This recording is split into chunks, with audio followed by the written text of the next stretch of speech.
स्वागत है आपका हमारे चैनल पर। मैं हूं आपके साथ शिप्रा सैनी। बड़ी खबर, बंगाल हिंसा को लेकर केंद्रीय गृह मंत्रालय एक्शन में है। हिंसा पर ममता बनर्जी का जवाब ना मिलने पर अब केंद्रीय गृह मंत्रालय ने ममता बनर्जी को फटकार लगाई है। इतना ही नहीं, केंद्रीय गृह मंत्री अमित शाह ने ममता बनर्जी को चेतावनी देते हुए कहा है कि अगर वो रिपोर्ट का जवाब नहीं देती है तो इस मामले को गंभीरता से लिया जाएगा। इतना ही नहीं, केंद्रीय गृह मंत्री अमित शाह के निर्देश के बाद 4 सदस्यीय टीम को बंगाल भी भेजा गया है जो इस पूरी हिंसा की जांच करेगी। तो फिलहाल इस हिंसा की जांच की आंच अब राजधानी दिल्ली तक आ रही है। जिस तरीके से तमाम आवाजें अब उठ रही हैं कि बंगाल हिंसा की जांच होनी चाहिए और राष्ट्रपति शासन की मांग भी लगातार लोग कर रहे हैं। तो बंगाल जल रहा है, लेकिन ममता बनर्जी का तानाशाही रवैया खत्म होने का नाम नहीं ले रहा है। यही वजह है कि अब केंद्रीय गृह मंत्रालय ने बंगाल सरकार को दूसरी बार लेटर लिखते हुए इस हिंसा की रिपोर्ट मांगी है और यह कहा है कि अगर वो रिपोर्ट जल्द से जल्द केंद्र सरकार को नहीं सौंपती है तो उन पर सख्त एक्शन लिया जाएगा। इस पूरे मामले को गंभीरता से लिया जाएगा। गृह मंत्रालय ने ममता बनर्जी की सरकार से पूछा है कि आखिर पिछले महीने हुए चुनाव के बाद हिंसा को रोकने के लिए कौन से उपाय किए गए, इस बारे में जवाब दिया जाए। आखिर ममता बनर्जी जवाब क्यों नहीं दे रही है। इतना ही नहीं, गृह मंत्री अमित शाह ने ममता बनर्जी को चेतावनी देते हुए कहा है कि अगर जल्द से जल्द बंगाल सरकार ने यह रिपोर्ट केंद्रीय गृह मंत्रालय को नहीं सौंपी तो ममता बनर्जी की मुश्किलें बढ़ सकती हैं। आपको बता दें, इससे पहले बंगाल हिंसा को लेकर 3 मई को केंद्रीय गृह मंत्रालय की ओर से राज्य सरकार को यानी बंगाल सरकार को एक लेटर लिखा गया था। बंगाल सरकार के सचिव को यह लेटर लिखा गया था जिसमें उन्होंने इस हिंसा पर रिपोर्ट मांगी थी, लेकिन इतने दिन बीत जाने के बाद भी वो रिपोर्ट नहीं दी गई। तो जाहिर तौर पर ममता बनर्जी कहीं ना कहीं ये तानाशाही रवैया लगातार पश्चिम बंगाल में दिखा रही है।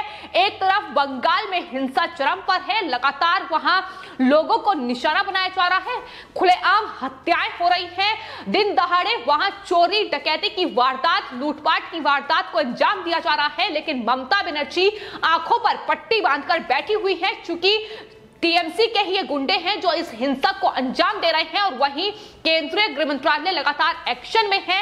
लगातार पत्र जो है वो बंगाल सरकार को लिखे जा रहे हैं, लेकिन बावजूद इसके जवाब केंद्रीय गृह मंत्रालय को नहीं मिल रहा है। और यही वजह है कि एक टीम भी अब बंगाल के लिए रवाना कर दी गई है। 4 सदस्यीय ये टीम है जो गृह मंत्री अमित शाह के निर्देश के बाद बंगाल भेजी जा रही है, जहां वो हिंसा किस तरीके से हुई उसकी जांच करेगी और तमाम उन परिवार के लोगों से भी मुलाकात करेगी जिनमें से लोगों की जान गई है, टीएमसी के गुंडों ने जिनकी जान ली है। तो ये तमाम जो जांच है वो ये टीम करेगी। लेकिन फिलहाल ममता बनर्जी की मुश्किलें लगातार बढ़ती नजर आ रही है। जिस तरीके से अब केंद्र सरकार बंगाल हिंसा को लेकर एक्शन लेती दिखाई दे रही है। तो इससे पहले भी केंद्रीय गृह मंत्रालय ने बंगाल सरकार से इस हिंसा को लेकर रिपोर्ट मांगी थी, लेकिन अब एक बार फिर से जो लेटर लिखा गया है उसमें साफ तौर पर यह लिखा गया है कि दरअसल पश्चिम बंगाल में ना तो हिंसा रुकी है और ना ही मंत्रालय द्वारा मांगी गई रिपोर्ट का जवाब दिया गया है और अब ममता बनर्जी को जवाब देना ही होगा। आपको बता दें, बंगाल के अलग अलग इलाकों में लगातार हिंसा जारी है और यही वजह है कि लगातार लोगों का गुस्सा भी अब चरम पर है। बंगाल हिंसा की जिस तरीके से तस्वीरें सोशल मीडिया पर लगातार सामने आ रही है, जिस तरीके से खुलेआम हत्याएं की जा रही है, महिलाओं के साथ बदसलूकी हो रही है, गैंग रेप की घटनाएं लगातार सामने आ रही है और एक महिला मुख्यमंत्री होने के नाते ममता बनर्जी हाथ पर हाथ धरे बैठी हुई है। हिंसा को लेकर वो कोई एक्शन लेती नजर नहीं आ रही है। हालांकि कोविड को लेकर बेहद गंभीरता वो जता चुकी हैं, तो सवालों के घेरे में लगातार ममता बनर्जी हैं, क्योंकि टीएमसी के यही गुंडे लगातार वहां हिंदुओं की जान लेने पर उतारू हो चुके हैं और यही वजह है कि देश में गुस्सा लगातार ममता बनर्जी के खिलाफ अब बढ़ता नजर आ रहा है। बंगाल हिंसा को लेकर प्रधानमंत्री नरेंद्र मोदी भी चिंता जाहिर कर चुके हैं। बंगाल के राज्यपाल जगदीप धनखड़ से फोन पर उन्होंने बातचीत की थी और बंगाल हिंसा को लेकर चिंता जाहिर करते हुए यह कहा था कि बंगाल में जो हो रहा है उस पर एक्शन जरूरी है और लगातार देखा जा रहा है कि केंद्रीय गृह मंत्रालय एक्शन में अब नजर आ रहा है। अमित शाह की ममता बनर्जी को यह चेतावनी आने वाले वक्त में ममता बनर्जी पर भारी पड़ती नजर आ सकती है, क्योंकि राष्ट्रपति शासन लगाने की मांग लगातार बढ़ रही है और कहीं ना कहीं राज्यपाल जगदीप धनखड़ ने भी देर रात ट्वीट करते हुए चेतावनी ममता बनर्जी को दे दी है कि अगर हिंसा पर रोक नहीं लगाई जाएगी तो पश्चिम बंगाल में राष्ट्रपति शासन भी लग सकता है। तो फिलहाल लगातार बीजेपी टीएमसी पर हमलावर है, लगातार ममता बनर्जी से पर सवाल दागे जा रहे हैं कि क्या ये हार की नंदीग्राम में हार की बौखलाहट है या फिर जीत का जश्न इस तरीके से टीएमसी के ये गुंडे मनाते नजर आ रहे हैं। ये सवाल लगातार पूछे जा रहे हैं, क्योंकि जिस तरीके के फिलहाल हालात और एक भयावह स्थिति पश्चिम बंगाल में बनी हुई है उस पर ममता बनर्जी कोई भी जवाब देने से बचती नजर आ रही है और यही वजह है कि बीजेपी लगातार हमलावर नजर आ रही है। पश्चिम बंगाल में जो हिंसा देखने को मिल रही है उसमें लगातार बीजेपी का ये आरोप है कि दरअसल पश्चिम बंगाल में उनके कार्यकर्ताओं का जबरदस्त उत्पीड़न किया जा रहा है। यहां तक कि इस उत्पीड़न के चलते ही सैकड़ों लोग पश्चिम बंगाल छोड़कर अब असम की सीमा पर जाकर बैठ गए हैं। तो ये स्थिति है बंगाल में जो इस वक्त नजर आ रही है। एक तरफ तमाम लोगों की हत्याएं, लूटपाट और महिलाओं के साथ ये गैंगरेप की वारदात देखने को मिल रही है, वहीं दूसरी तरफ अब पलायन भी लगातार देखा जा रहा है। पलायन की तस्वीरें भी पश्चिम बंगाल के अलग अलग इलाकों से निकलकर सामने आ रही है। लोग अपने घरों को छोड़कर अब असम का रुख कर रहे हैं। तो ये तस्वीर है पश्चिम बंगाल की गद्दी पर बैठने के बाद ममता बनर्जी के इस राज्य में आखिर चल क्या रहा है, यही सवाल ममता बनर्जी से पूछा जा रहा है। टीएमसी के ये गुंडे किस तरीके से अब राक्षस का रूप धारण कर चुके हैं, ये लगातार तस्वीरें देखने को मिल रही है।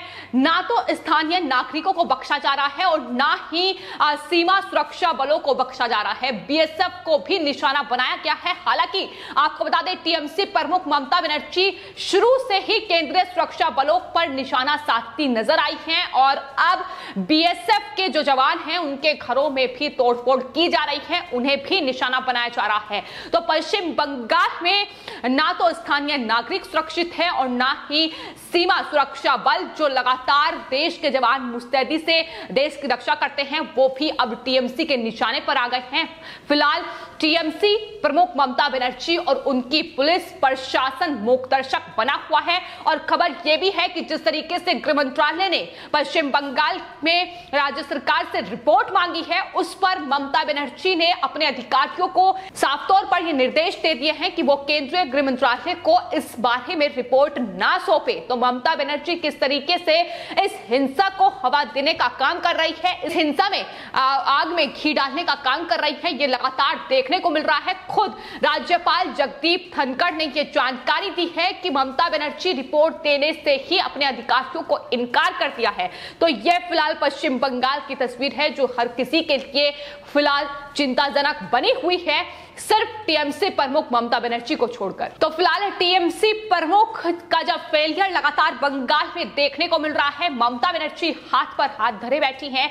इस बीच केंद्रीय गृह मंत्री अमित शाह एक्शन में हैं। उनके निर्देश पर 4 सदस्यीय टीम पश्चिम बंगाल पहुंच गई है जो कि अगले 48 घंटे में इस हिंसा की जो रिपोर्ट है जांच की वो केंद्रीय गृह मंत्रालय को सौंपेगी। आपको बता दें गृह मंत्रालय के अतिरिक्त सचिव के नेतृत्व में ये टीम अपनी रिपोर्ट केंद्रीय गृह मंत्रालय को आने वाले वक्त में सौंपने जा रही है। तो फिलहाल पश्चिम बंगाल हिंसा को लेकर अब केंद्र सरकार एक्शन में है। प्रधानमंत्री नरेंद्र मोदी से लेकर केंद्रीय गृह मंत्री अमित शाह लगातार अब बंगाल हिंसा पर नजर बनाए रखे हुए हैं और यही वजह है कि अब बीजेपी अध्यक्ष जेपी नड्डा ने भी पश्चिम बंगाल का दौरा किया है, वहां की स्थिति और हालात का जायजा जरूर उन्हें भी लिया है, क्योंकि जिस तरीके से खासतौर पर बीजेपी कार्यकर्ताओं की हत्याएं की गई हैं उसको लेकर सवाल टीएमसी प्रमुख पर ही उठ रहे हैं। लेकिन लोगों का लगातार जो गुस्सा है वो कहीं ना कहीं उन लिबरल पत्रकारों के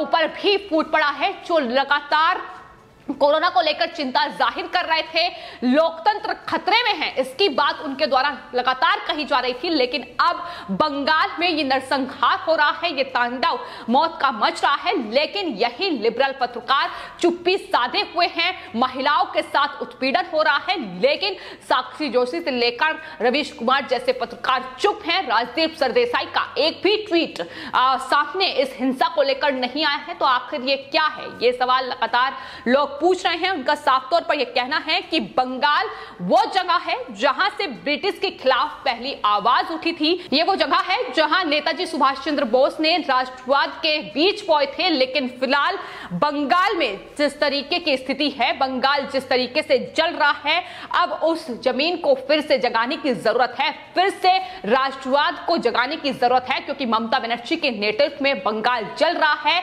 और यह स्थिति बदलनी चाहिए, राष्ट्रपति शासन लगना चाहिए। ये मांग लगातार लोगों की सामने आ रही है। फिलहाल आपके इस पूरे मामले को लेकर क्या राय है, हमें कमेंट बॉक्स में जरूर लिखें और चैनल को सब्सक्राइब करें। धन्यवाद।